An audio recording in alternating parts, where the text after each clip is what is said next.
सम्मानित पत्रकार बंधुओं, सदा से प्रयाग की इस पावन धरती के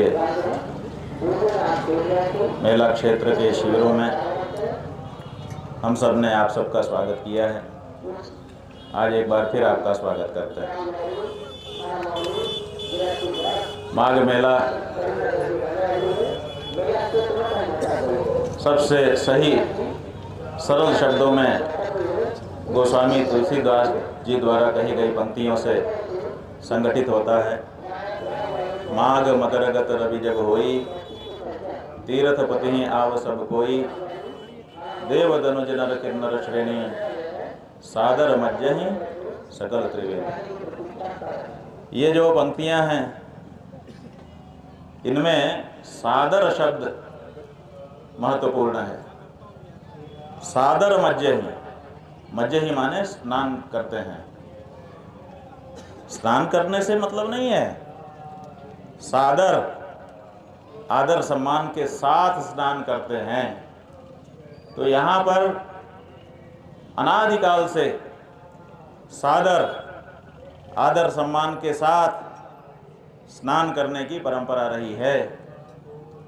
उस अनादिकाल से चली आ रही परंपरा को कल मौनी अमावस्या के पावन दिन यहाँ के मेला प्रशासन ने खंडित करने का कार्य किया है, जिसके लिए कभी भी उनको क्षमादान नहीं किया जा सकेगा।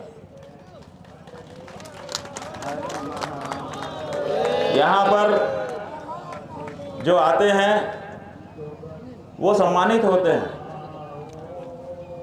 जो सम्मानित लोग हैं वो भी आते हैं, और जो यहाँ आ जाते हैं वो सम्मानित हो जाते हैं, क्योंकि यहाँ आने के बाद उनकी प्रकृति परिवर्तित हो जाती है, उनका कल्पवास माने उनका कायाकल्प हो जाता है। इसलिए जब यहाँ से लौटते हैं तो वो भी सात्विक बन के, साधु बन के, संत भाव के बन करके वापस जाते हैं। इसलिए वो भी सम्मानित होकर के जाते हैं।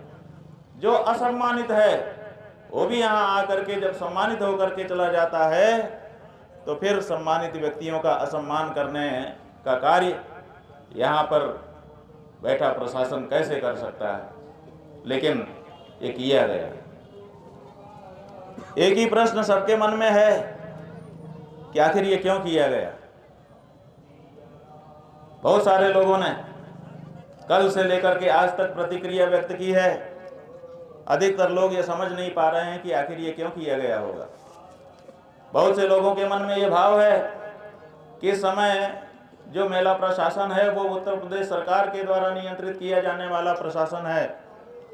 उत्तर प्रदेश की सरकार तो एक भगवा कपड़ा पहनने वाले व्यक्ति, जिनको कोई साधु, कोई संत, कोई योगी, कोई धर्माचार्य कहता है, उनके नियंत्रण में है। तो किसी साधु संत के, योगी के, धर्माचार्य के नियंत्रण में रहने वाला जो मेला प्रशासन है, वो किसी आचार्य का, किसी संत का अपमान कैसे कर सकता है।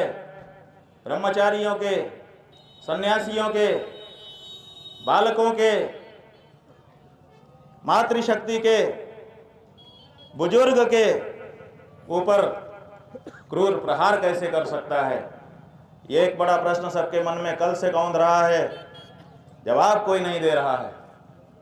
हमें बताया गया कि माघ मेला प्रशासन ने कल 4 प्रेस कॉन्फ्रेंस की है। आप उसके साक्षी बने होंगे।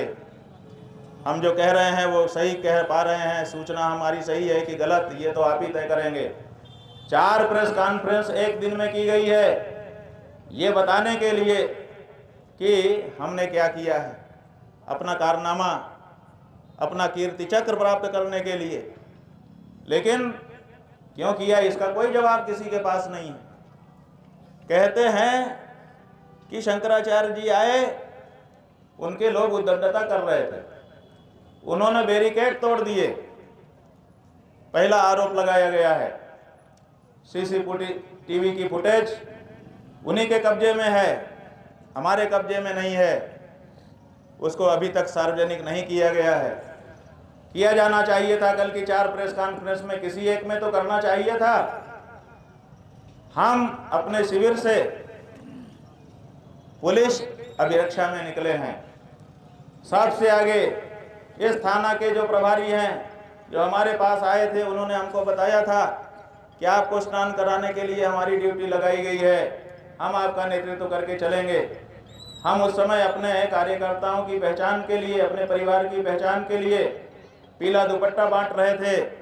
हमने उनको भी दिया, उन्होंने उसको धारण कर लिया, ये कह करके कि हम आपकी ड्यूटी में हैं, इससे इसका पता चलेगा। उन्होंने अपनी वर्दी के ऊपर उसको भी धारण किया हुआ है, आप सीसीटीवी फुटेज में देखेंगे।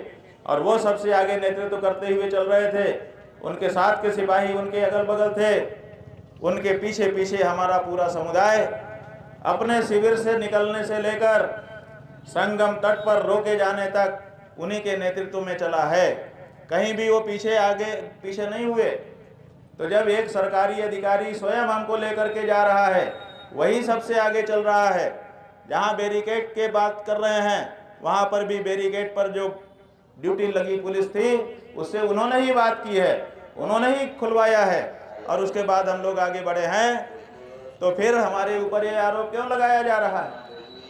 और साथ ही साथ अगर पुलिस ड्यूटी में जो पायलट करके हमको लेके जा रहा था, उनका व्यक्ति, अगर हमारे लोग उद्दंडता कर रहे थे, उसको ये लगता कि ये उद्दंडता कर रहे हैं, तो वो हमारे पास आता, कहता कि आपके लोग सही नहीं चल रहे हैं, हम आगे आपका नेतृत्व नहीं कर पाएंगे।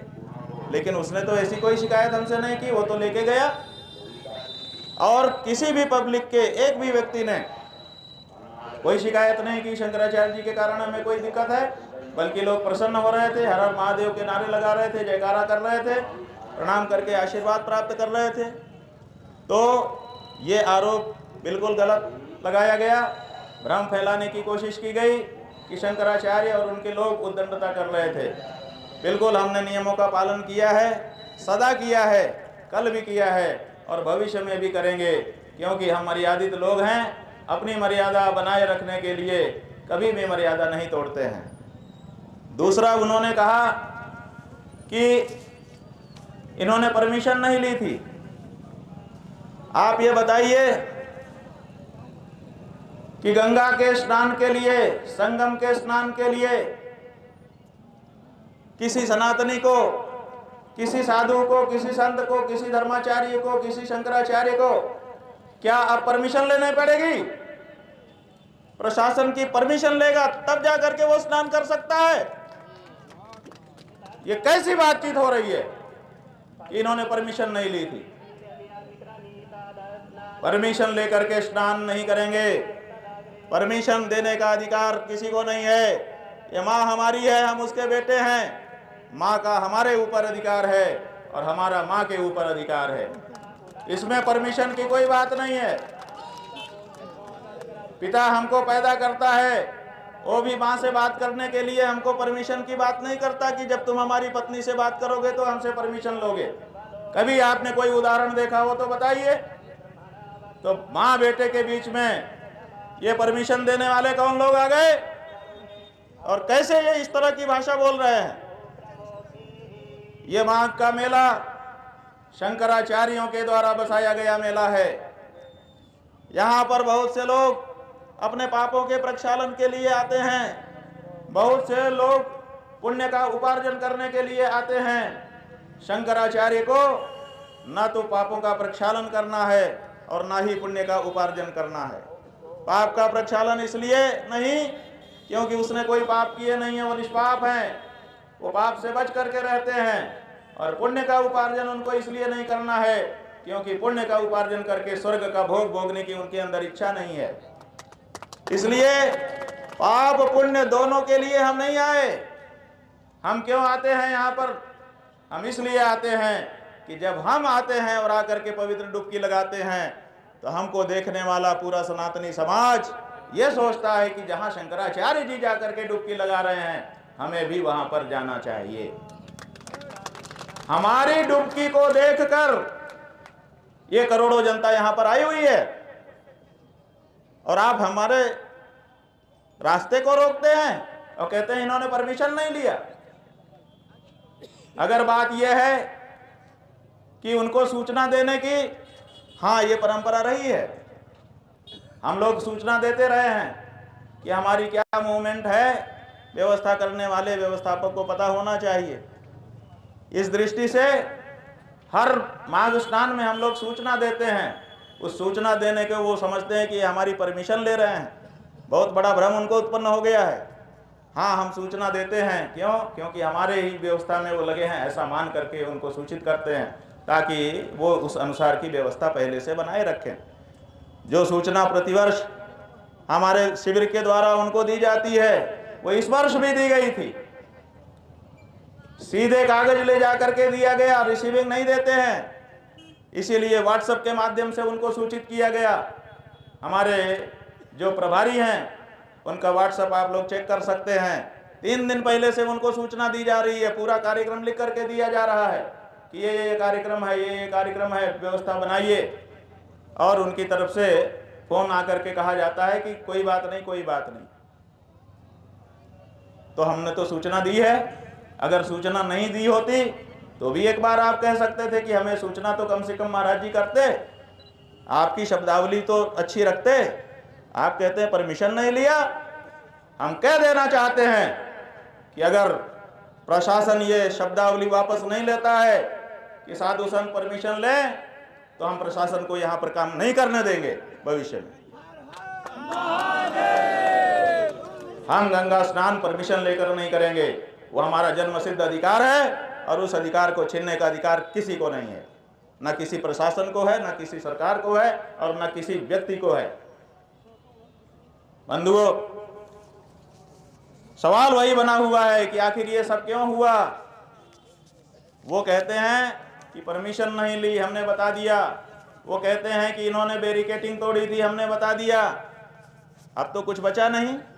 अब वो कहते हैं कि ये पालकी में थे और कहा गया कि पालकी से उतर जाइए, तो नहीं उतरे, इसमें दिक्कत हुई।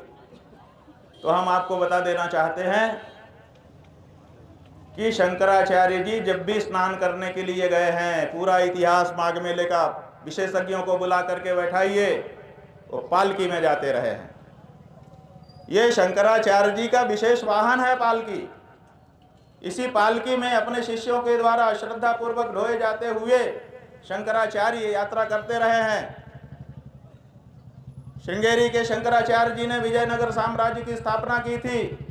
आज भी जो विजयनगर जिला है कर्नाटक का, आप वहां जा करके देखेंगे एक प्राचीन मंदिर बना है जिसमें 1000 साल पुराने चित्र बने हुए हैं, और उसमें उत्कीर्ण है पालकी में बैठे हुए श्रृंगेरी के शंकराचार्य विद्यारण्य मुनि जी। पालकी में बैठ करके निकलते हैं। आज भी उनका जब विशेष पर्व होता है, मेले में जाना होता है, तो पालकी में बैठ करके जाते हैं। आज भी हमारे ज्योतिर्मठ में जब भगवान बद्रीनाथ जी का पट खुलने वाला होता है, 48 किलोमीटर की दूरी है ज्योतिर्मठ से बद्रीनाथ धाम की, पालकी में ही शंकराचार्य जी की गद्दी आज भी, जबकि मोटर वाहन हो चुके हैं, आज भी पालकी जाती है। और जब पट वहां का बंद होता है, नीचे पूजा शुरू होती है, तो पालकी ही शंकराचार्य जी की आती है। सरकार की अभिरक्षा में आती है, मिलिट्री सुरक्षा में लगती है। पालकी में शंकराचार्य लोग चलते रहे हैं। आप जब कुंभ का, माघ मेले का इतिहास उठा करके देखेंगे तो आप पाएंगे कि जो हमारे गिरी, पुरी, भारती, वन, अरण्य, पर्वत, सागर, तीर्थ, आश्रम, सरस्वती, ये 10 नामी सन्यासी हैं। ये 10 नामी सन्यासी हमारी पालकी लेकर के जाते थे श्रद्धा से, किसी दबाव से नहीं, कोई नीचा दिखाने के लिए नहीं, श्रद्धा से कि हमारे गुरुजी की यात्रा है, हम पालकी में लेकर के चलेंगे। वो वहां पर पालकी लेकर के जाते थे और हम स्नान करते थे। पालकी में जाना हमारी परंपरा रही है। माघ में भी जाने कितनी बार पालकी में ही शंकराचार्य जी जाते रहे हैं। पिछले 2 वर्षों से हम खुद जाते रहे हैं। निकालिए पुराना सीसीटीवी का फुटेज, निकालिए आपके कार्यालय के फोटोग्राफ। अगर 2 साल से पालकी में हम ना जाते हो तो बताइए। आप कहते हैं नहीं परंपरा, इसको नहीं चलने दिया जाएगा। एक तरफ ये कहते हैं और दूसरी तरफ कहते हैं आइए स्वागत है। जनता को डंडा मार करके हटा करके पूरा कॉरिडोर बना दिया जाता है संगम के जल तक, और कर्तव्य दिखाते हुए साधु संत बहुत बड़ा जुलूस निकाल करके जाते हैं, उनके लिए नहीं ये बात आती है कि ये कौन सी परंपरा है, कौन सी परंपरा है कि कर्तव्य करते हुए साधु संत जाएं। वो गए, हमारा कोई विरोध नहीं है, हम स्वागत करते हैं कि उनको इस तरह से ले जाया गया। लेकिन जब उनको इस तरह से ले जाया गया तो फिर हमारी पालकी को क्यों रोका गया? ये भेदभाव क्यों किया गया? दो आंख से क्यों संतों को देखा जा रहा है? आखिर दो तरह के संत हो गए हैं क्या? बस ये जो बात है ना, इसी बात में कल की घटना का सारा रहस्य छिपा हुआ है। असल में दो तरह के संत मान रहा है यहाँ का प्रशासन। एक जो चापलूसी करे, जो गलत को भी जी बहुत बढ़िया कहे, और एक जो सच बोल दे। तो सच बोल देने वाले को संगम स्नान से रोका जाएगा और चापलूसी में ठकुर सुहाती कहने वालों को भेजा जाएगा। ये जो प्रशासन की नीति है कि संतों को दो फाड़ में बांटो, ये सही नहीं है, हम इसका विरोध करते हैं। इसलिए भेद बुद्धि रखने वाला प्रशासन यहाँ का दायित्व संभालने के अर्ह नहीं है, इसको बदला जाना चाहिए। बंधुओं, एक बात हम बड़ी मार्मिक बताना चाहेंगे कि कल हमारी मृत्यु हो जाती, जो हमने पूरा दिन भर का परिदृश्य देखा, सवेरे 9 बजे से यहाँ से निकले थे, 9:47 पर पत्रकारों ने बताया है सीसी फुटेज देख करके कि 9:47 पर वहाँ पर हमारी पालकी को रोक दिया गया था। 47 मिनट को छोड़ दीजिए, उसके बाद से लेकर के शाम को 5 बजे तक का जो समय है, 5 बजे यहाँ ला करके हमको खड़ा कर दिया गया। इतनी देर में हमने जो कुछ इस पालकी पे बैठ करके देखा, उससे बहुत स्पष्ट है हमारी आंखों में कि कल हमारा अंतिम दिन कर देने की इनकी इच्छा थी, इनकी योजना थी कि इनको पालकी से उतारो। बार बार हमारे ऊपर यही जोर डाला जा रहा था कि पालकी से उतरो, पालकी से उतरो, पालकी से उतरो। पालकी से उतरने की इतनी बड़ी जिद क्यों? क्योंकि जैसे ही हम पालकी से उतरते, उनके 150-200 सादे जवान खड़े थे चारों तरफ। वो लोग भीड़ बन करके आते, धक्का मुक्की शुरू करते। वीडियो में जनता को दिखता कि पब्लिक धक्का मुक्की कर रही है, और उसी में हमको पटक करके मार दिया जाता, 2-4 और को मार दिया जाता, और सारा दौड़ मच दिया जाता कि शंकराचार्य के कारण भगदड़ हुई और लोग मारे गए। आज आपकी हेडलाइन में यही होता जैसे कुंभ में हुआ था, भगदड़ मची। भगदड़ क्यों मची? क्योंकि 1:30 बजे रात को इसी प्रशासन का, कुंभ मेला प्रशासन का एक अधिकारी माइक लेकर के बोलने लगा। लोग सो रहे थे और वो कहने लगा, बड़ी तेजी से उठाने लगा, उठो भागो, उठो भागो, और उनके लोग हाथ पैर चलाने लगे, डंडा चलाने लगे। जो लोग सोए हुए थे उनको कम से कम 1-1.5 मिनट का समय चाहिए होता है नींद खुलने के बाद अपनी स्वाभाविक प्रकृति में आने के लिए, वो उनको मिला ही नहीं।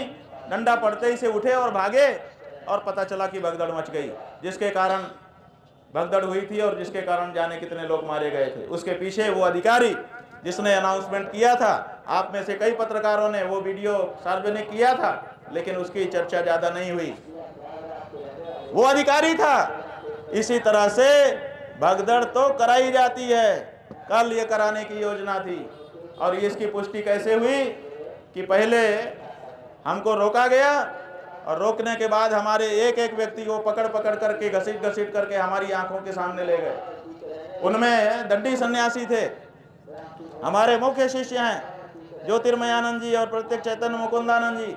इन दंडी सन्यासियों को घसीट करके ले जाया गया। हम खून का घूंट पी करके बैठे रहे। उसके बाद हमारा एक छोटा अभी 14 साल का दंडी सन्यासी शिष्य है, जो विश्व का सबसे कम उम्र का इस समय का दंडी सन्यासी शिष्य है, उसको घसीट करके ले जाया गया। हमारी गौ माता, जिनको हम गंगा स्नान कराने के लिए ले जा रहे थे, शौक से हमारे एक विद्यार्थी ने पकड़ रखा था कि मैं पकड़ूंगा, उसको पकड़ करके पहले तो उसके बाल पकड़ के घसीटे, उसके बाद उसको पटक करके उसके ऊपर जूता रख करके मारा गया। और ये माता जी हैं, साध्वी जी, पूजा जी, ये बेचारी श्रद्धा से आई थी कि शंकराचार्य जी के साथ जाकर के अच्छे से स्नान कर लेंगे, हमसे पहले से ज़्यादा परिचित नहीं थी। केवल एक बार दो बार पहले मिली हुई थी। इन्होंने सोचा कि हम शंकराचार्य जी के साथ अच्छे से स्नान कर लेंगे, हमारे साथ लग गई थी। इनको मारा गया। रात भर अभी अस्पताल में भर्ती रह करके तब अभी डिस्चार्ज होकर के आई हैं। अभी इनकी तबीयत तक हम नहीं पूछ पाए। ये 94 साल का बुजुर्ग, बताइए इसका ये क्या ऐसा कर देने वाला था। इस बुजुर्ग को गिरा दिया गया। अब गिरा करके इसके पूरे शरीर पर जूते से मारा गया, पूरे शरीर पर। मेडिकल रिपोर्ट है, हाथ में चोट है, छाती पे चोट है, पसली में चोट है, कूल्हे में चोट है, घुटने में चोट है, पैरों में चोट है, पूरे शरीर में जूते से दे लात इनको मारा जा रहा है। अब बताइए इनका चेहरा देखने के बाद कौन होगा ऐसा। शायद रावण भी इनके ऊपर दया कर देता, लेकिन नहीं दया आई। इसका मतलब ऐसे लोग हैं। ये माता जी हैं, इनके घुटने में चोट आ गई है। सर्वेश सरस्वती जी हैं। अभी रुकिए, आप लोगों का अलग से कर लेंगे ये लोग। स्वामी प्रत्यक्ष चैतन्य मुकुंदानंद जी, किशोर भाई, वैष्णवानंद ब्रह्मचारी हमारे, ये नेपाल से आकर के दीक्षित होकर के सेवा कर रहे हैं। इनको इनका लंबा बाल पकड़ करके उठा करके, माने बाल को पकड़ करके ताकत से यूं उठाना, और जैसे कपड़ा पटका जाता है धोबिया पछाड़ में, वैसे इनको नीचे पटकना। और इनकी छड़ी है चांदी की, इसी को छीन करके और उसी के कुंदे से इनको बार बार मारना। जगह जगह चोट है, मेडिकल मुआयने में आया हुआ है। ऋषु तिवारी, मुकेश नाथ त्रिपाठी छोटा बच्चा है। देवकी नंदन पुरोहित राजस्थान से आए हुए हैं। दंगल सिंह गुर्जर कहाँ हैं? ये देखिए पीछे हैं, ये भी भर्ती थे रात भर।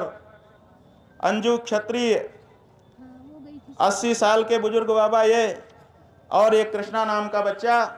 आगे आओ।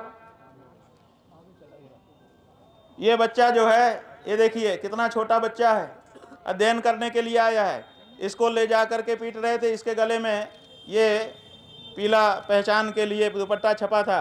आप देखिए इसमें इसके नाक से खून बहने लग गया, इतना मारा इसको, वो इसमें दर्ज है। ये क्या है?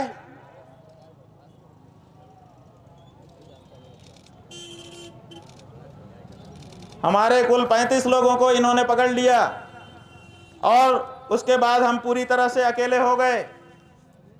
जब हम पूरी तरह से अकेले हो गए, यहीं से समझ में आता है कि आखिर अकेला क्यों करना चाहते थे। इन्होंने अकेला कर दिया हमको कहते थे नीचे उतरो, हम नीचे नहीं उतर रहे थे। हम जान रहे थे कि अगर हम भीड़ में गए तो मार दिए जाएंगे, तो हम नीचे नहीं उतरे, बैठे रहे। इन्होंने फिर माइक से तरह तरह के प्रवाद कहने शुरू किए, तरह तरह की बात कहनी शुरू की। आप लोगों में बहुत से लोगों ने उसको कई बार रिकॉर्ड किया। हमको उत्तेजित कर रहे थे कि ये उत्तेजित होके कूदें, और कूदते ही हम लोग जो करना है हमको कर दें। हम उत्तेजना में नहीं आए। बंधुओं, हम आपको इसी बीच में एक इतिहास बताना चाहते हैं। हम इतिहास को पढ़ करके बैठे हुए हैं। इतिहास में ये लिखा हुआ है कि जो 1762 की पानीपत की तीसरी लड़ाई हुई थी, सदाशिवराव भाऊ के नेतृत्व में, पेशवा बाजीराव के सेनापति अहमद साद अब्दाली के साथ इनका युद्ध हुआ था। उस युद्ध में ये जो सदाशिवराव भाऊ थे, ये पेशवा बाजीराव द्वितीय के बेटे को भी लेकर के आए थे। उसका नाम विश्वास राव था, वो भी लड़ रहा था। ये हाथी पे चढ़ के लड़ रहे थे और पूरी सेना का नियंत्रण कर रहे थे, नेतृत्व कर रहे थे। उसी समय उन्होंने देखा कि वो विश्वास राव जो इनका भतीजा लगता था, उसके ऊपर आक्रमण हो गया है। भावना में आकर के वो हाथी पर से कूद पड़े और जा करके उसको बचाने की उन्होंने कोशिश की सदाशिवराव ने, लेकिन परिणाम उल्टा हो गया। परिणाम ये हुआ कि जैसे ही सेना तो हर समय हाथी के ऊपर देखती थी कि हमारे सेनापति जी क्या कह रहे हैं, और जब देखा कि हाथी के ऊपर कोई नहीं है तो उन्होंने समझा कि हमारे सेनापति मारे गए, सेना भागने लग गई। और परिणाम ये हुआ, अहमद साद अब्दाली वो युद्ध जीत गया, जबकि वो युद्ध नहीं जीत सकता था अगर वो बैठे करके नेतृत्व करते रहते, केवल हाथ हिलाते रहते, जयकारा लगाते रहते, सेना में उत्साह रहता। पालकी से उतर गए, लोगों की नजरों से हट गए, हाथी के हौदे से, उसका परिणाम हुआ यही नहीं बंधुओं, बाबर और राणा संग्राम सिंह के बीच में 1527 में खानवा का युद्ध हुआ था, जो बहुत प्रसिद्ध है इतिहास में। उस इतिहास की भी यही कहानी है कि राणा संग्राम सिंह युद्ध जीत रहे थे, युद्ध जारी था, लगभग जीतने के कगार पर आ गए थे। उसी समय संग्राम सिंह की आंख में एक तीर आकर के लगा और उनके जो शुभेच्छु थे उन्होंने तत्काल उनको अपने कब्जे में लिया और मैदान से बाहर ले गए। उनको तो बचा लिया गया, लेकिन अपने नेता को नदारद देख करके सेना घबरा गई और पराजय का सामना करना पड़ गया। इतना ही नहीं बंधुओं, जो सच्चा हिंदू वीर हेमू कालानी था, उसकी कहानी तो आप लोगों ने सुनी ही होगी। हेमू कालानी अपने जीवन में कोई भी युद्ध नहीं हारा था, और जब वो अंतिम युद्ध करने के लिए गया, हुआ कुछ नहीं था। वो हाथी पर बैठ करके युद्ध का नेतृत्व कर रहा था, उसकी भी कनपटी में आकर के एक तीर लगा, उसके लोगों ने उसको हाथी से उतार लिया। सेना ने समझा कि वो मारे गए, परिणाम युद्ध हार गए और भारत पर मुगलों का राज हो गया। अंतिम हिंदू राजा था हेमू कालानी। तो हमने इतिहास पढ़ा हुआ है कि जनता की नजर से अगर दूर गए तो शत्रु अपना काम कर देगा। तो हम इस पालकी पर बैठे रहे, और पालकी पर बैठे रहने के कारण हम आज बचे हुए और आपसे बातचीत करने के लिए उपलब्ध हैं। इसी पालकी ने हमको बचाया है। और बंधुओं, ये पालकी कोई शौक की चीज नहीं है। आपके प्रधानमंत्री अगर आपके नगर में आते हैं और बहुत सारी भीड़ उनको देखने के लिए आती है, तो आज भी परंपरा है कि वो एक खुली गाड़ी के ऊपर खड़े होते हैं ऊंचाई पर, और वो गाड़ी चलती है। क्या आप कह सकते हैं कि आपका प्रधानमंत्री शौक रखता है ऊंची गाड़ी पे चढ़ने का? क्या सारे प्रधानमंत्री ऐसे शौकीन हैं? नहीं, ये शौक नहीं है, ये जरूरत है। अगर हम ऊपर दिखाई देंगे तो दूर तक की जनता, हमसे 100 मीटर दूर तक की जनता भी हमको देख सकेगी और वहीं से संतुष्ट हो जाएगी। और अगर हम उसको दिखाई नहीं देंगे तो हमको देखने के लिए वो एक दूसरे के ऊपर चढ़ेगी, भगदड़ मचेगी और अप्रिय घटना होने की संभावना हो जाती है। शंकराचार्य पालकी पर इसलिए नहीं चलते कि उनको पालकी पर चलने का शौक है। हमको स्वयं पालकी पर चढ़ने का शौक नहीं है, और इस बात का प्रमाण पहले ही बिना प्रसंग उपस्थित हुए आपके सामने है। हम यहाँ पर पिछले 3 दिन से, कल का दिन छोड़ दें तो, गौ माता की रक्षा के लिए एक प्रेरणा यात्रा कर रहे हैं जो कभी किसी ने नहीं की है। आपके जो 5000 कैंप लगे हुए हैं, उन 5000 कैंप के सामने पैदल चल के नंगे पांव जा रहे हैं। कभी गया है कोई शंकराचार्य किसी साधु महात्मा के घर के सामने, उसके शिविर के सामने? कोई अधिकारी गया है किसी सामान्य साधु के शिविर के दरवाजे? किसी विशेष साधु के यहाँ जाकर के आप बर्तन मांज सकते हैं, भोजन बना सकते हैं। ऐसे अधिकारी तो हमने देखे हैं, लेकिन किसी सामान्य से सामान्य साधु के घर अगर नंगे पांव पैदल चल करके कोई जा रहा है तो ये आपका शंकराचार्य जा रहा है और कोई नहीं जा रहा है। इसलिए उस शंकराचार्य के ऊपर ये आरोप लगाना कि वो पालकी से शौक से जा रहे थे या उससे उतरने के लिए राजी नहीं थे, ये बिल्कुल गलत बात है। हमने तो प्रैक्टिकल देखा। पिछले 40 वर्षों से हम स्नान कर रहे हैं संगम में। हमारे गुरुजी पहले यहीं शिविर में रहते थे, यहीं से स्नान के लिए जाते थे। उस समय उनके लिए गाड़ियां जाती थीं, प्रशासन की व्यवस्था होती थी। लेकिन जब गाड़ियों से वो शिविर से संगम जाते थे तब, और जब उनका स्वास्थ्य कमजोर होने लगा, मनकामेश्वर मंदिर से वो सरस्वती घाट से बोट में जाने लगे संगम स्नान करने के लिए, तब कभी भी लगभग हम उनके साथ नहीं गए। हम यहीं शिविर से, जो हमारे शिविर में रहने वाले हमारे गुरु भाई गुरु बहन होते थे, उनके साथ पैदल चल के नंगे पांव संगम जाते रहे, और जैसे आम जनता स्नान करती है वैसे हम स्नान करते रहे। जब हमारा 3 वर्ष पूर्व ज्योतिषपीठ के शंकराचार्य के रूप में अभिषेक हो गया, तो हमने सोचा कि अब हमारे लोगों ने कहा अब आप शंकराचार्य हो गए, आप वीआईपी घाट से जैसे गुरुजी जाते थे वैसे जाइए। प्रशासन ने भी हमसे पेशकश की कि आप वैसे ही जाइए, लेकिन हमारा मन नहीं माना। हमने कहा हम जनता में घुल मिल करके आम बन करके जाते हैं, वही हमारे लिए अच्छा है। हमको ये अच्छा नहीं लगता कि अपनी माँ के पास हम वीआईपी बन करके जाएं। आप बताइए, हमारा यही विचार क्या हमारा दुर्गुण है? कि हम वीआईपी बन के माँ के पास नहीं जा रहे थे, हम जनता में घुल मिल करके चले जा रहे थे। और फिर जब हम सामान्य रूप से गए पैदल चल करके, तो हमने देखा कि बड़ी भागा दौड़ी होती थी। सही में एक दूसरे के ऊपर लोग चढ़ जाते थे। जैसे ही उनको पता चलता था कि हमारे बीच में शंकराचार्य जी आए हैं, जयकारा आदि कोई ना कोई लगा ही देता था, तो लोग समझ जाते थे, तो दौड़ते थे कि हम कैसे छू लें और कैसे देख लें। तो हमने देखा कि ये तो अव्यवस्था हो जाएगी। तो दूसरे वर्ष हमारे लोगों ने हमको सुझाव दिया कि अपने लोग पालकी से चलते हैं। तो हमने कहा ठीक है, और हम पालकी से गए। पिछले वर्ष गए और उसके एक और वर्ष पहले 2 वर्ष से पालकी में ही जा रहे हैं, और इसी रूट से 2 नंबर पुल पार करके ही जाते हैं, 1 नंबर पुल से वापस आते हैं। हमारा रूट बना हुआ है। तो हम पिछले वर्ष और उसके पिछले वर्ष पालकी में बैठकर अपने पूरे परिवार के साथ वहाँ गए, स्नान किया, चले आए। आप बताइए कि पिछले वर्ष या उसके पिछले वर्ष, माघ मेले की बात कर रहे हैं, पिछले वर्ष से कुंभ मत लगाइएगा, क्योंकि कुंभ में अलग व्यवस्था थी। हम लोग अलग से गए थे, 3 शंकराचार्य एक साथ स्नान किया थे। तो 2 जो पर्व आए, उन दोनों पर्वों में, दोनों माघ मेला में हम यहाँ से पालकी से गए और आए। बताइए किसने शिकायत की कि शंकराचार्य जी के कारण कोई भगदड़ हुई या हम कोई अव्यवस्था हुई? बल्कि लोगों ने और अच्छा समझा। तो ऐसी परिस्थिति में हमारे ऊपर ये आरोप लगाना बिल्कुल हमारे पीठ को बदनाम करना है। व्यक्तिगत हमारे लिए कोई कुछ करे, हमें मारे, पीटे, गाली दे, चलेगा।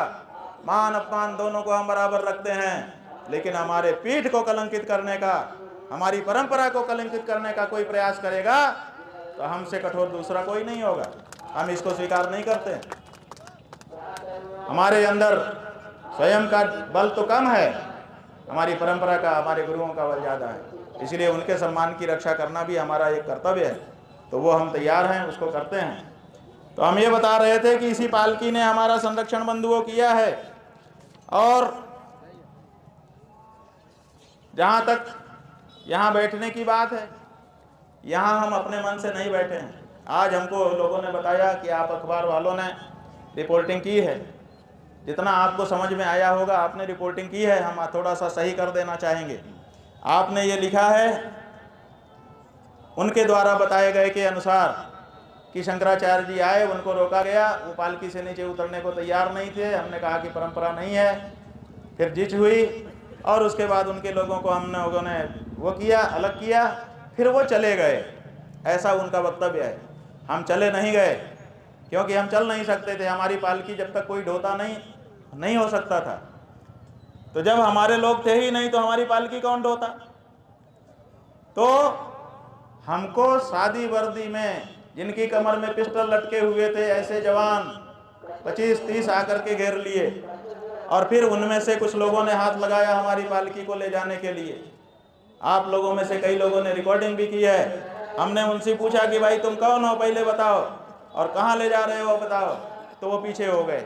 वो ना तो अपनी पहचान बताना चाहते थे और ना ये बताना चाहते थे कि वो हमको कहाँ ले जा रहे हैं। और आप देखिए कि आपके शंकराचार्य को पूरी भीड़ में, जहाँ तरह तरह के लोग हैं, अनजाने लोग हैं, पता नहीं कौन किस भावना से आया हुआ है, वहाँ उन्होंने हमारे परिकरों से बिल्कुल हमको अकेला कर दिया। एक अकेला। जीवन में कभी हम अकेले नहीं रहे। हम रात को सोते भी हैं तो 2 लोग हमारे पास बैठ के जागते रहते हैं। एक ऐसा समय नहीं आता, नहाते भी हैं तो बाथरूम के बाहर 2 लोग रहते हैं। कभी हम अकेले नहीं रहते हैं। ये जीवन का हमारा पहला दिन था पिछले 25 सालों में, क्योंकि हम सन्यासी जब से हुए हैं तब से हमारा नियम है, तब से हमारे साथ हमारे परिकर हर समय रहते हैं। सोते समय भी जगते हुए बैठे रहते हैं। तो कल ये पहला अवसर था कि प्रशासन ने पूरी तरह से हमको अकेला कर दिया। आखिर क्यों अकेला किया होगा? और फिर पुलिस के जवान लेके चले। हम डांटा कि भाई तुम या तो पहचान बताओ या तो बताओ कहाँ ले जा रहे हो, तब हम कुछ सोचें, और नहीं तो हटो। तो हट गए, क्योंकि कैमरे थे आपके। लेकिन पीछे जा कर के ये जो बैक है इसके पीछे छुप करके धक्का मारते हुए हमारे रथ को वो ले चले।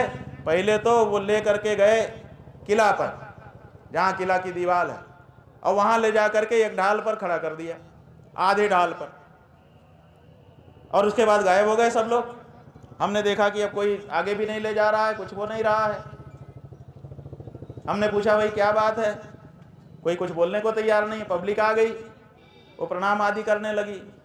हम वहीं कहते कि भाई हमारे साथ अनहोनी हो रही है, तो जनता गुस्से में आ जाती। हमने किसी से कुछ नहीं कहा बंधुओं, धैर्य धारण किए रहे, मुस्कुरा करके उनको आशीर्वाद देते रहे। ये कुछ नहीं दिखाया कि कुछ गड़बड़ हो रहा है।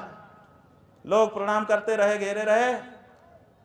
हमने पूछा ये कौन सी जगह है, कोई बता नहीं पा रहा था, तो क्योंकि किला दिख रहा था, एक व्यक्ति ने कहा ये किला है। हमने कहा ठीक है। फिर 15-20 मिनट के बाद वही जवान फिर से आ गए और फिर से हमारे रथ को धक्का मारने लगे, फिर लेकर के चले, फिर एक और गली में लेकर के चले गए और वहां जे जाकर के फिर खड़ा कर दिया। फिर 15-20 मिनट गायब हो गए। बाद में हमने पूछा कि कहाँ गए वो लोग, तो लोगों ने बताया वो पीछे वो झुंड बना करके खड़े हुए हैं, बात कर रहे हैं आपस में। फिर वो बात करते रहे, हम जनता के साथ हम कुछ भी ना दिखाते हुए हाथ हिलाते रहे। फिर वो लोग आए, एक बार तो नए नए चेहरे आ गए और फिर उन लोगों ने धक्का लगाया। फिर तीसरी बार ये जो 3 नंबर पुल है इसके आगे लेकर के जाकर के खड़े कर दिया और वहाँ पर कुछ देर हमको खड़ा रखा गया। हमने कहा भाई क्या बात है, या आखिर क्या हो रहा है हमारे साथ?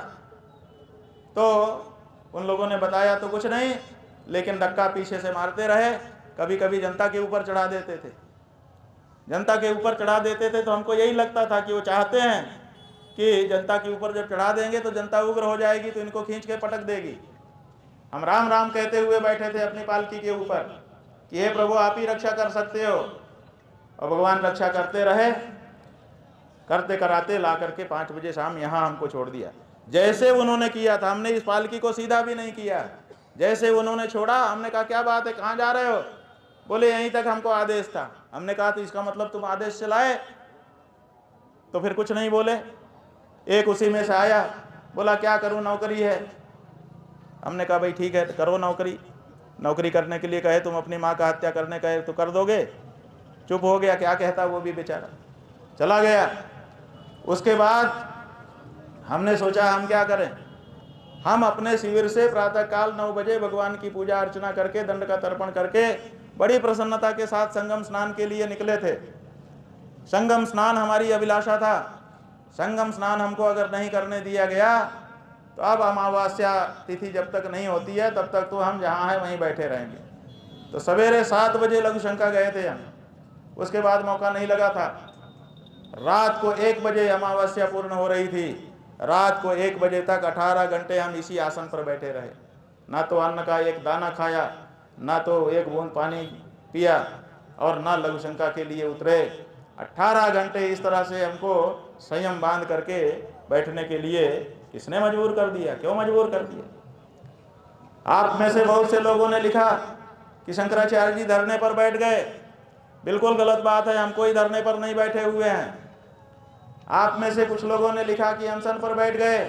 बिल्कुल हम किसी अनशन पर नहीं बैठे हैं। हम स्पष्ट कर देना चाहते हैं, हमको तो प्रशासन ने हमारे परिकरों को हमसे दूर करके अपनी अभिरक्षा में लिया है। वो जहाँ छोड़ गए हैं हम वहीं हैं और वहीं बने रहने वाले हैं। अब तो प्रशासन हमको जहाँ ले जाएगा वहीं हम जाएंगे, और जब तक ये मेला है तब तक मेला का प्रशासन है। हम हैं यहाँ पर बैठे हैं, और जब मेला खत्म हो जाएगा तो दोबारा मेला लगेगा, दोबारा भी हम आएंगे, लेकिन शिविर का प्रवेश तब तक नहीं करेंगे जब तक ससम्मान न केवल हमको बल्कि हमारे 4 शंकराचार्यों के बारे में उनकी पालकी से जाने का, आने का प्रत्यक्ष प्रोटोकॉल तैयार नहीं कर दिया जाता है और क्षमा याचना नहीं कर दी जाती। तात्कालिक रूप से हमारे मन में ये बात आई थी कि हम मेला छोड़ करके चले जाएं, जहां सम्मान की रक्षा नहीं है वहां क्यों रहें। लेकिन सवेरे द्वारकापीठ के शंकराचार्य जी महाराज का टेलीफोन आया। उन्होंने कहा कि आप चले जाएंगे तो उससे प्रशासन को तो और सुविधा हो जाएगी। वो तो चाहते ही हैं कि जो धार्मिक लोग हैं वो मेले से दूर हो जाएं, ताकि मेले को व्यवसाय का केंद्र बना दिया जाए। मंदिरों को व्यवसाय का केंद्र बनाया जा रहा है, मेला क्षेत्र को व्यवसाय का केंद्र बनाया जा रहा है, नास्तिकों को यहाँ बुला बुला करके बसाया जा रहा है। उनके इस कार्य में उनको और सुविधा हो जाएगी। इसलिए उन्होंने कहा कि आप कृपया यहाँ रहिए। हमने उनके परामर्श को, उनका आदेश माना। हमारे बड़े गुरु भाई हैं, हमारी उनकी एक साथ दीक्षा हुई है, हमारा उनका एक साथ पट्टाभिषेक हुआ है, हमारा उनका एक साथ मन मिला हुआ है। हमने कहा आपका जो आदेश हम स्वीकार करते हैं। तो हमने अपना जो विचार था उसको बदल दिया। अब हम यहाँ बैठे हैं, लेकिन हमारी टेक है, और टेक ये है कि अपने शिविर के अंदर हम तब प्रवेश करेंगे जब सम्मान केवल हमारा नहीं, चारों शंकराचार्यों का सुरक्षित हो जाएगा। बल्कि शंकराचार्यों का ही क्यों, हम तो कहते हैं कि जो हमारे 5 वैष्णवाचार्य हैं, जो हमारे 13 अखाड़ों के आचार्य हैं, वो हमारे परंपरागत गुरु हैं। उनके भी सम्मान की सुरक्षा का व्यवस्थित प्रोटोकॉल घोषित हो जाना चाहिए। ये नहीं कि किसी के साथ कभी भी कुछ भी व्यवहार करो, इसको स्वीकार नहीं किया जाएगा। बंधुओं, हम इस टेक को कायम रखेंगे। जब भी मेला आयोजित होगा, मेले में आएंगे, लेकिन रहेंगे फुटपाथ पर। तब तक शिविर में प्रवेश नहीं करेंगे जब तक जो अपराध कल यहाँ के प्रशासन के द्वारा किया गया है उसको स्वीकार करते हुए उसकी सार्वजनिक क्षमा याचना नहीं कर ली जाती है। और हम ये बताना चाहेंगे बंधुओं, हम चाहते तो यहीं पर संत सम्मेलन बुलाते। आप जो भेद की नीति दिखा रहे हैं कि कुछ संतों को आप सुविधा देंगे, कुछ का अपमान करेंगे, इससे संत दो फाड़ हो जाएंगे। संत कभी दो फाड़ नहीं है, हम सब एक हैं। लेकिन हम यहाँ उस चीज को नहीं दिखाएंगे। यहाँ तो हमने गौ रक्षा प्रेरणा यात्रा प्रारंभ की है, उसको जारी रखेंगे। कैंप जाएंगे और गौ माता के लिए जो संकल्प प्रेरणा हम संतों को दिला रहे हैं उसको दिलाते रहेंगे। और अभी तक तो हम पैदल नंगे पांव जा रहे थे, अब पालकी में ही जाएंगे। और जहां तक ताकत दिखाने की बात है, हम यहाँ ताकत नहीं दिखाएंगे क्योंकि यहाँ तो पहले से ही लोग आए हुए हैं। कंप्यूटर बाबा ने अभी घोषणा आपके सामने की है, आगामी 10-11 मार्च को चैत्र के कृष्ण पक्ष की शीतला सप्तमी और शीतला अष्टमी को दिल्ली में हम आमंत्रित करते हैं संतों को। आइए, आ करके अपनी एकजुटता दिखाइए। अब तय होना चाहिए कि क्या संत चापलूस होगा कि संत जो है वो सत्य सनातन धर्म के साथ खड़ा होने के लिए तैयार होगा। हमारे ऊपर जो आक्रमण किया गया है वो क्यों किया गया है, पहले हमने प्रश्न उठाया था, जवाब नहीं दिया। अब हमारी तरफ से सुनिए, ये इसलिए उठाया गया है क्योंकि हम गौ रक्षा की बात कर रहे हैं और भारतीय जनता पार्टी की सरकारें गौ हत्या को बढ़ावा दे रही हैं अपने कार्यकाल में, गौ मांस के व्यापार को बढ़ावा दे रही हैं अपने कार्यकाल में, गौ मांस विक्रेताओं से चंदा ले रही हैं अपने काल में। इसलिए ये नहीं चाहती हैं कि कोई साधु संत गौ माता की रक्षा की बात करे, और हम कर रहे हैं, इसीलिए इनकी आंख की किरकिरी हम बने हैं। लेकिन ये कितना भी परेशान करें, अब तो गौ माता की रक्षा के लिए जो कदम बढ़ा है वो पीछे हटने वाला नहीं है, और वो उतनी मजबूती से आगे उठेगा जितना हमारे ऊपर जुल्म होगा। करिए, कितना जुल्म करना चाहते हैं, करिए, कितना अपमान करना चाहते हैं, डालिए, कितनी बाधाएं डालना चाहते हैं। आपकी हर बाधा को हटाते हुए हम गौ रक्षा के मार्ग में आगे बढ़ रहे हैं, और अपने जीवन में अब हम अपने और अपने साथ के जन में सभी सनातनी हिंदुओं के जीवन में ये अवसर लाना चाहते हैं कि जब तक हम जीवित हैं, किसी से भी बात करें तो जैसे गाना बना था ना कि हम उस देश के वासी हैं जिस देश में गंगा बहती है, हम कहना चाहते हैं कि हम ये कह सकें किसी से भी बात करते समय गर्वोन्नत होकर कि हम उस देश के वासी हैं जिसमें गौ रक्षा होती है। आज हम ये नहीं कह पाते। जब विदेशी आके हमारे सामने कहता है कि 100 करोड़ सनातन धर्मी तुम, तुम अपनी गाय माता की रक्षा नहीं कर पा रहे हो, तुम क्या करोगे? तो हम कुछ नहीं बोल पाते हैं। और बंधुओं, मुसलमानों से हमें परहेज है, क्योंकि उनका लगभग सब काम हमसे उल्टा उल्टा है, इसीलिए हम उनको अपने से भिन्न समझते हैं। 99 बातों से सहमत नहीं है उनकी, लेकिन एक बात ने हमको प्रभावित किया। कौन सी बात ने, आपको हम बताना चाहते हैं। हम काशी में थे, काशी में मंदिर तोड़े जा रहे थे भाजपा गवर्नमेंट के द्वारा। यही योगी जिसको आप लोग साधु संत कहते हो, हम तो हुमायूं का बेटा अकबर कहते हैं, हम तो औरंगजेब कहते हैं, ये नहीं है हिंदू कहने के लायक। ये मंदिर तोड़ने का समर्थन करने वाला आदमी है। 150 से ज्यादा मंदिर तोड़ दिए गए, एक शब्द नहीं निकला इसके मुंह से, इसलिए कि इसकी मुख्यमंत्री की गद्दी ना चली जाए। मुख्यमंत्री की गद्दी को महत्वपूर्ण समझने वाला पौराणिक मूर्तियों के सामने क्या हिंदू हो सकता है? वो सत्ता लुलूप है, वो हिंदू नहीं है। इसलिए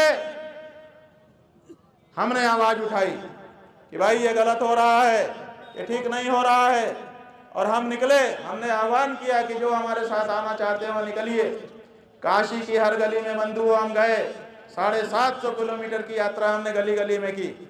जो मोबाइल कदम नापता है उसी से पता चलता है। जब हमने 40 दिन की यात्रा पूरी की तो हमने देखा 750 किलोमीटर हो गए थे, काशी की कोई गली नहीं बची। 40 दिन तक नंगे पांव हमने यात्रा की मंदिरों को बचाने के लिए। 85 हिंदू हम पहले दिन निकले थे और अंतिम दिन 100 भी नहीं हो पाए। बीच के किसी भी दिन 100 से ऊपर हिंदू हमारे साथ नहीं आए।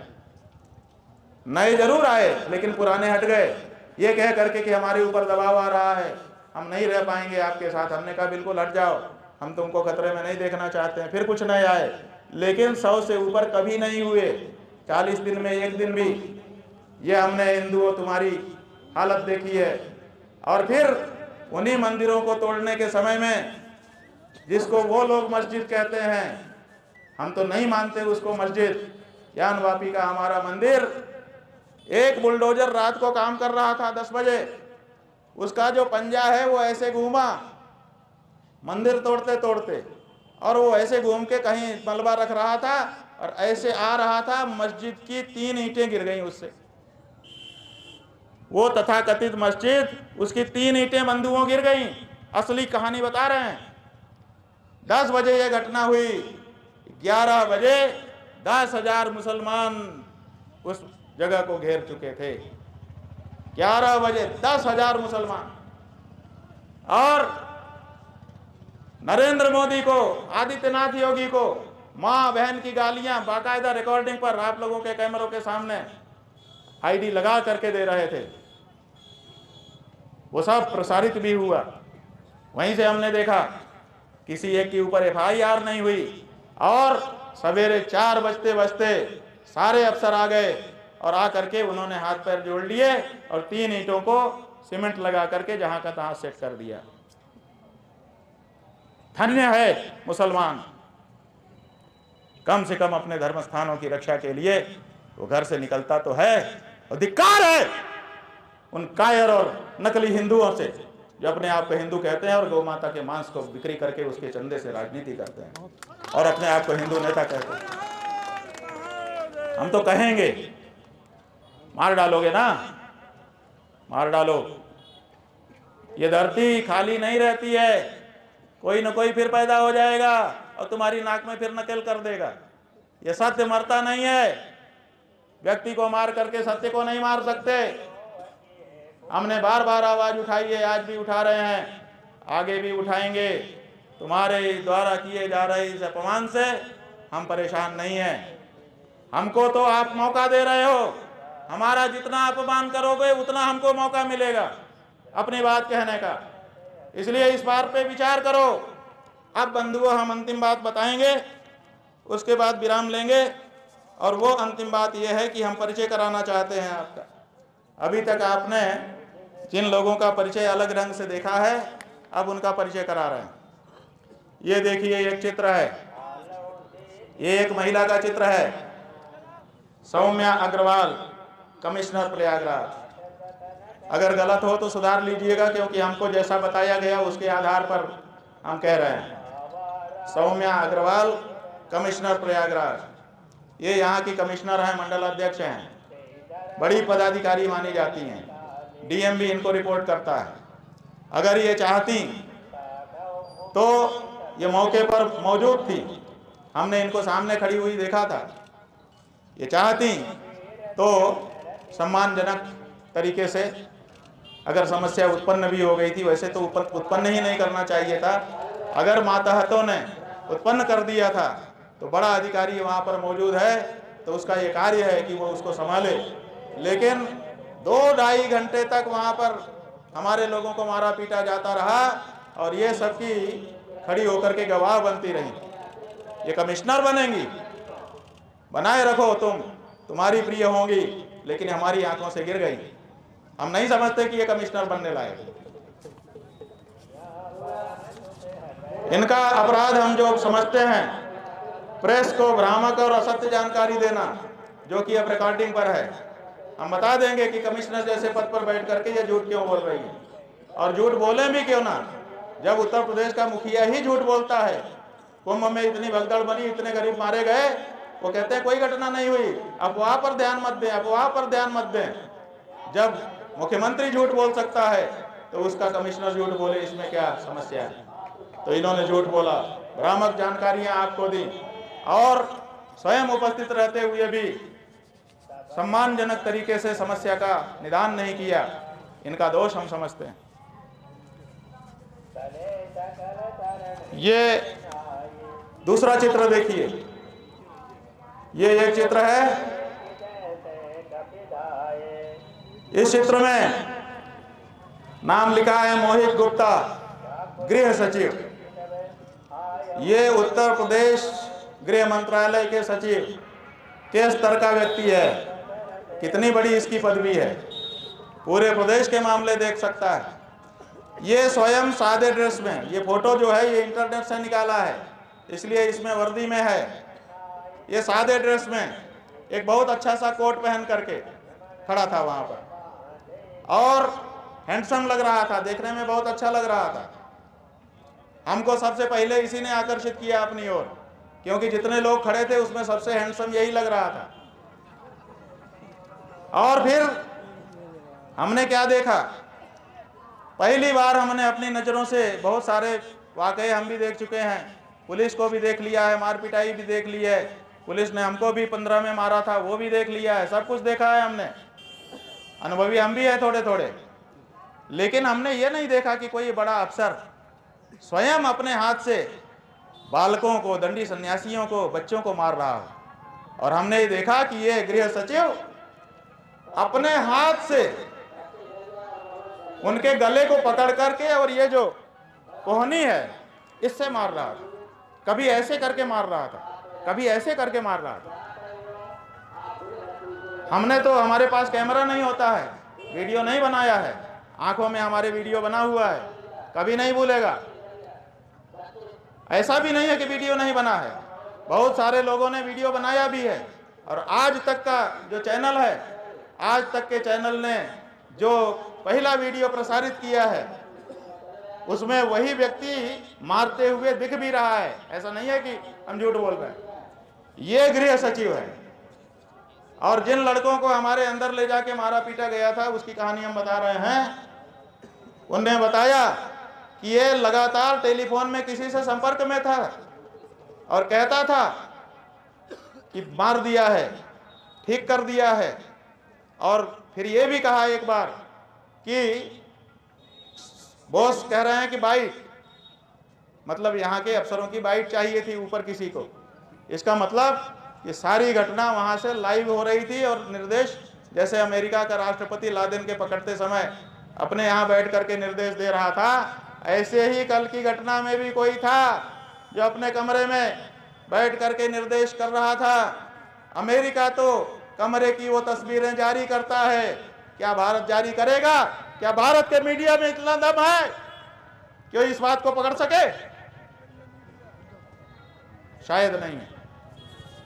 ये जो मोहित गुप्ता है बंधुओं, हो सकता है नाम गलत हो, आप लोग करेक्ट कर लीजिएगा, चेहरा यही है।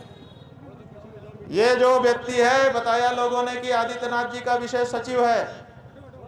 ये सादे ड्रेस में था, निर्देश लोगों को निर्देश यही दे रहा था। ये देखिए शुरू हो गया है। वहां के लोग भी यहाँ पर हैं जो शांति से बातचीत नहीं होने देना चाहते।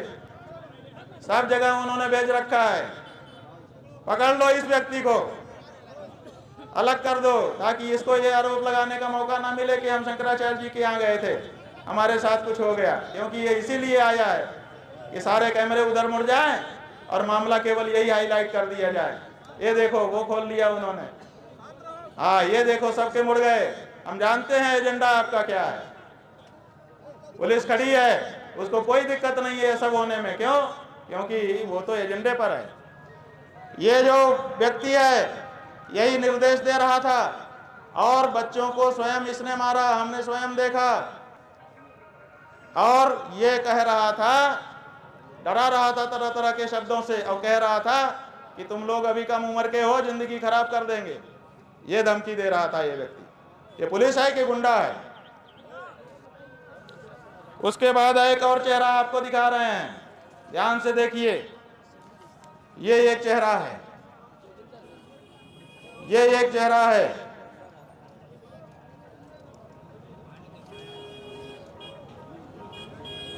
ये जो व्यक्ति है जोगेंद्र कुमार, पुलिस आयुक्त प्रयागराज, ऐसा बताया है हमको लोगों ने। सही है कि नहीं पता नहीं। ये जो व्यक्ति है यही सबसे ज्यादा हठधर्मी वहां पर था। अगर किसी ने बात को बिगाड़ा यही व्यक्ति था। बहुत ही हठधर्मी, बहुत ही दुष्ट प्रकृति का। और यही अनाउंसमेंट बार बार तरह तरह की करके हमको आक्रोश में लाना चाहता था। इसी ने कहा था कि बड़ी गर्मी चढ़ी है, अभी उतारता हूं। किसको गर्मी चढ़ी थी? ये कहता है बड़ी गर्मी चढ़ी है, अभी उतारता हूं। एक बार तो अच्छा मौका आया, ये अनाउंसमेंट कर रहा था कि तरह तरह के आरोप लगा रहा था कि आपका ये अपराध है, ये अपराध है, ये अपराध है, कह रहा था। तो हमने कहा भैया तुमने अपना पक्ष कह लिया, जरा हमको तो हम भी अपनी बात बता। तो कहता है ये माइक हमारे लिए है, आपके लिए नहीं है, तुम्हारे लिए नहीं है। तो हमने कहा चलो भाई, तुम्हारा प्रशासन का माइक अगर हमारे लिए है ही नहीं है तो कोई बात नहीं। और दूसरा एक अच्छा मौका आया, ये अनाउंसमेंट कर रहा था कि जहाँ पर बहुत भीड़ है वहाँ पर इन्होंने अपना रथ खड़ा कर दिया है, जिसके कारण पब्लिक को बड़ी दिक्कत हो रही है। हालांकि वहाँ नहीं हो रही थी, वो तो एक कोने में था स्थान। तो हमने उससे कहा कि अगर दिक्कत हो रही है तो जवानों को कह कि वहाँ खड़ा करवा दो जहाँ खाली है। हमने क्या गलत प्रस्ताव किया? अगर इनको हमको बात भी करना था तो पहले आके यही तो कहना चाहिए था, महाराज जी जरा इधर कर लें, थोड़ा बात करनी है। तो ये एकांत में ले जाते, ये समस्या ही ना उत्पन्न होती। कोई भी व्यवहारिक पुलिस वाला होता तो यही करता कि पहले वो कहता महाराज जी जरा इधर कर लें, अपने को थोड़ी बात करनी पड़ेगी व्यवस्था के संबंध में। तो हम मना कर देते, ले जाता एकांत में एक जगह पे खड़ा कर लेता, फिर जो भी होता। इन्होंने बीच रोड पे खड़ा किया और फिर हमारे ऊपर आरोप लगाने लगे। फिर क्या हुआ कि हमने कहा कि उठवा करके वहां रख दो। तो बड़े अच्छे से कहा, हमको याद रहेगा कि पुलिस के कंधे इसके लिए नहीं बने हैं। बड़े गजब डायलॉग के अंदाज में कहा कि पुलिस के कंधे इसके लिए नहीं बने हैं। और फिर थोड़ा सा ऐसा शब्द कहा जो अच्छा नहीं लगेगा हमारे स्वयं के, हमारे लिए है, कुछ गाली सा बोल करके कि तुम्हारे लिए नहीं, इस तरह का था। तो हमको लगा कि अरे वाह, पुलिस के कंधे थोड़े छोटे मोटे कामों के लिए नहीं है, बड़े कामों के लिए है। और बाद में जब पुलिस वाले हमको लेकर के यहाँ तक आ गए, यहाँ से घुमाते वहाँ से घुमाते, तो हमको उसकी बात याद आती रही रास्ते में कई बार कि कहता था कि पुलिस के कंधे इसके लिए नहीं है, और यही कर रहे हैं पुलिस वाले। ये जो बंधु था इसी ने कहा कि इसके साथ के सबको हटाओ और इसे नीचे उतारो। पहला आदेश इसी ने कहा था कि इसके साथ के सबको हटाओ और इसको नीचे उतारो, ये व्यक्ति। उसके बाद दो लोग और हैं, एक ये चेहरा है, ये देख लीजिए, मध्यम कदकाठी का एक गोलमोल सा व्यक्ति, जैसे हमारे ये पत्रकार बंधु हैं लगभग इन्हीं की कदकाठी का, बताया गया कि ये यहाँ का जिलाधिकारी है मनीष कुमार वर्मा। हाँ हाँ, इस साइड भी देख लो भैया। ये मनीष कुमार वर्मा, नाम गलत हो सही करवा दीजिएगा, जिलाधिकारी प्रयागराज, ये भी वहाँ पर उपस्थित है। जिलाधिकारी एक सम्मानित पद होता है, जिम्मेदार पद होता है। आशा की जाती है, राष्ट्रपति आशा करता है कि हम जिलाधिकारी के माध्यम से पूरे जिले पर नियंत्रण रखेंगे। ये लोग राष्ट्रपति को रोज आख्या भेजते हैं, ये वहाँ स्वयं उपस्थित थे। क्या इनको अपने विवेक शक्ति का प्रयोग करते हुए इस तरह के मामले पैदा होने देने चाहिए था, जिससे पूरे प्रदेश और पूरे देश में कोलाहल मचे? निश्चित रूप से ये जानबूझ करके ऐसा कर रहे थे। अगर ऊपर से इनको कहा गया था तब तो ठीक, तब तो आपके अच्छे सिपाही हैं, जो आप कहते हो करते हैं, आज्ञाकारी हैं। आज्ञाकारी भी अच्छा माना जाता है कुछ मामलों में। लेकिन अगर ये आपको खुश करने के लिए कर रहे थे तो आपके खुश होने से नहीं चलेगा। आपकी बड़ी किरकिरी भी इस मामले से हुई है। जो सिंधु सनातनी जनता है उसने आपके अपने शंकराचार्य के अपमान को अच्छे से नहीं लिया है। अभी तक हिंदू सनातनी जनता ने ये अधिकार पुलिस प्रशासन को और सरकारों को नहीं दिया है कि वो हम आचार्यों का अपमान करने की शक्ति प्राप्त कर लें।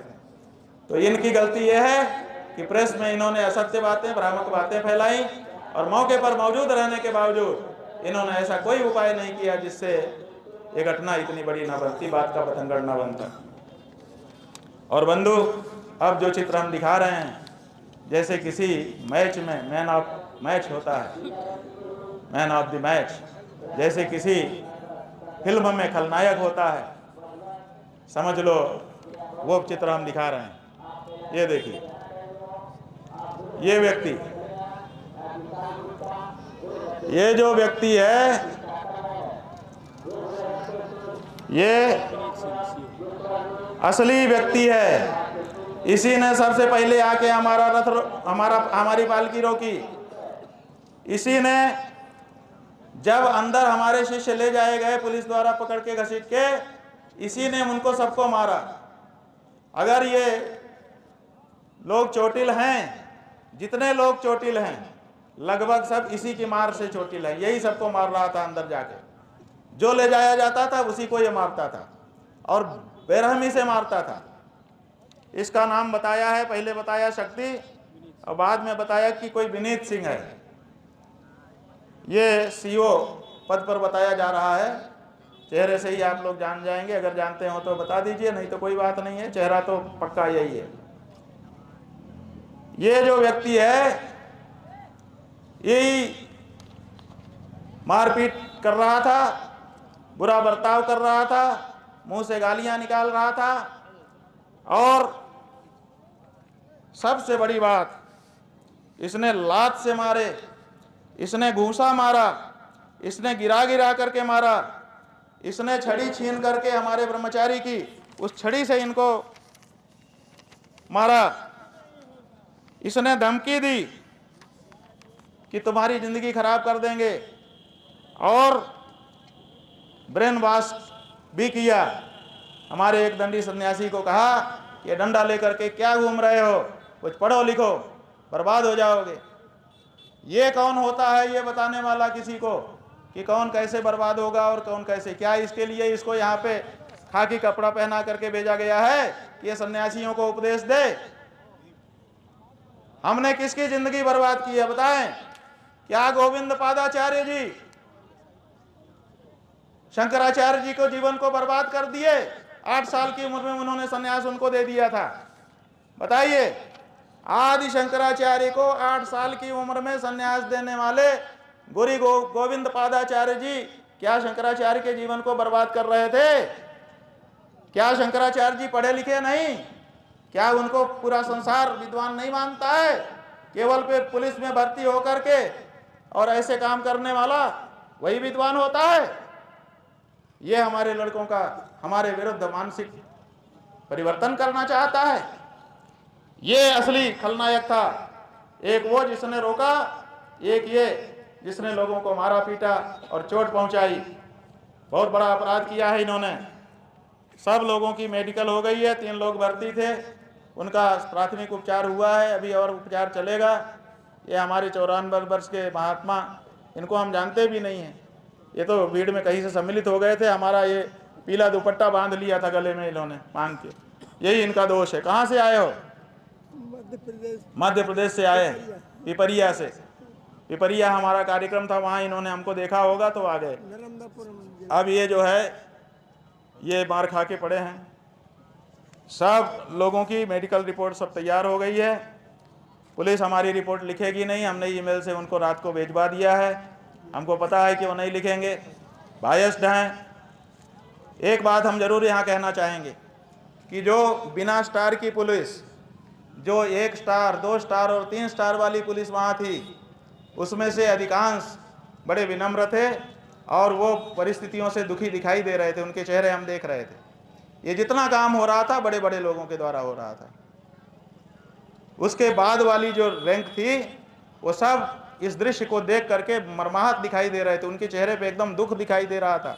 1-2 के तो हमने देखा आंख में आंसू भी थे, हालांकि वो काम उन्हीं का कर रहे थे, पकड़ दकड़ के ले जा रहे थे, लेकिन हम देख रहे थे कि जो घसीटते हुए ले जा रहे थे उनका तरीका अलग था और बाकी पुलिस भी ले जा रही थी, लेकिन तरीके से पकड़ के ले जा रही थी, बल पूरा लगा करके उनको कब्जे में करके फिर ले जा रही थी। और बाकी तो घसीटते हुए बाल पकड़ के घसीटते ले जा रहे हैं, बाँह पकड़ के घसीटते ले जा रहे हैं, बीच में लात भी मार दे रहे हैं, गिरा के पटक भी दे रहे हैं।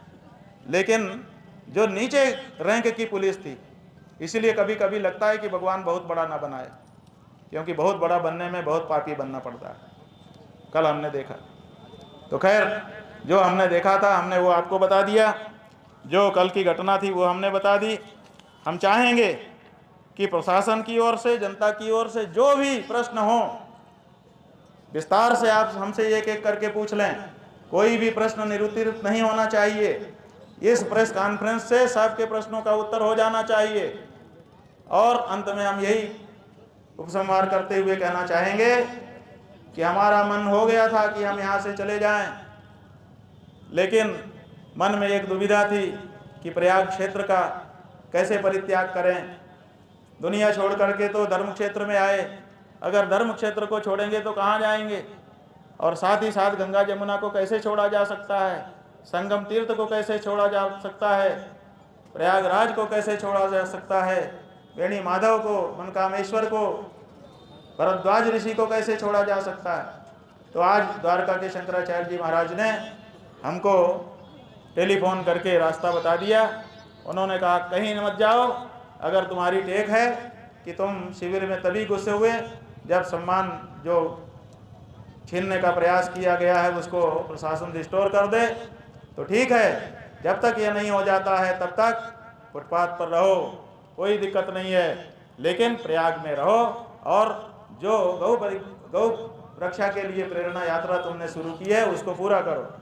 तो हम यहाँ पर हैं, हमारी जो प्रेरणा यात्रा 5000 शिविर के सामने जाकर के होने वाली है वो कंटिन्यू रहेगी। हम कोशिश करेंगे, प्रयास करेंगे कि सब शिविरों के सामने जाएं, सब संतों से संवाद करें। और एक बात और बताएंगे, भेद डालने का प्रयास कैसे हो रहा है। पहले तो 2 तरह के दृश्य दिखा दिए कि एक लोगों को कारपेट बिछा रहे हैं और एक लोगों को कह रहे हैं कि ये नहीं होने देगा। और एक बात, ये जो पुलिस वाला है जो सबको मार रहा था, जिसको हमने कहा खलनायक, हाँ ये जो पुलिस वाला है, इस पुलिस वाले ने अंदर जा करके जब हमारे लोगों को अपराधियों की तरह से जमीन में उकड़ों बैठा के और स्वयं कुर्सी पे पांव चढ़ा करके और पांव का जूता जो है हमारे व्यक्ति के चेहरे के सामने ला करके जब नाम पता पूछ रहा था और धमकियां दे रहा था, उस समय इसने कहा कि मैं पुरी के शंकराचार्य जी का शिष्य हूं, उनसे मैंने श्री विद्या दीक्षा ली है। ऐसा कहने की उसको क्या जरूरत थी, हमने रात भर विचार किया। इसका मतलब है कि पुरी के शंकराचार्य जी और हमारे बीच में ये भेद डालना चाहता था, भेद नीति का प्रयोग कर रहा था। लेकिन हम आपको स्पष्ट कर देना चाहते हैं कि पुरी के शंकराचार्य जी और हमारे बीच में कोई भेद नहीं डाल सकता, क्योंकि हम सदा से एक थे और एक हैं। हमारी उनकी परस्पर की नाराजगी, वो हमारी उनकी परस्पर की है, लेकिन तीसरे को उसमें प्रवेश का कोई अधिकार नहीं है। पुरी के शंकराचार्य जी के एक शिष्य 3 बार रात को हमारे पास आए और उन्होंने कहा, महाराज जी चिंतित हैं कि आपने कुछ खाया कि नहीं, खाया कि नहीं, खाया कि नहीं। उनके हृदय के प्रेम को आप क्या समझोगे? हम समझते हैं। 40 वर्षों से उनके सानिध्य में हम रहे हैं, उनके चरणों की सेवा हमने की है, उनका प्यार हमने पाया है। इसलिए खबरदार जो कोई राजनीति पार्टी, खबरदार जो कोई प्रशासन, खबरदार जो कोई विभाग हम चारों शंकराचार्यों के बीच में कोई भेद डालने का प्रयास करे। तुम शंकराचार्य पुरी के शिष्य नहीं हो सकते। अगर भूल से दीक्षित हो भी गए हो तो जिस समय तुमने एक सब किया उसी समय तुम्हारा शिष्यत्व समाप्त हो गया। अब आप, हाँ, कुल 35 लोगों को इन्होंने डिटेन किया था और कुल 15 लोगों का मेडिकल हुआ है, जिनमें से 3 को भर्ती करना पड़ा था। ये आंकड़ा है।